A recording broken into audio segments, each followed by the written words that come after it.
شاب جزائري يسبح من المغرب إلى الجزائر والسلطات تلقي القبض عليه.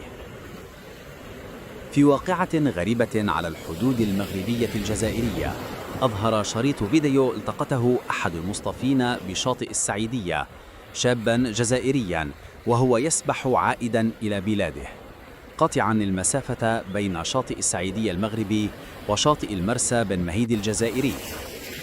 ووثق الفيديو لحظات دراماتيكية عند اقتراب الشاب من الشاطئ الجزائري، حيث أخذ جنود جزائريون وضعية الاستعداد لإطلاق النار من بنادقهم. وسرعان ما تراجع الجنود عن موقفهم بعد أن أظهر الشاب بطاقة هويته الجزائرية التي كان قد غلفها بالبلاستيك لحمايتها من الماء. كما أظهر المقطع تدخل زورق تابع للبحرية الجزائرية، إلا أنه بقي على مسافة من الشاب، حيث ظل أفراده يراقبون الموقف عن بعد وهم يحملون أسلحتهم النارية. وعند وصوله إلى اليابسة، ألقت السلطات الجزائرية القبض على الشاب واقتادته إلى مقر الحرس الجزائري بالشاطئ لاستكمال الإجراءات القانونية.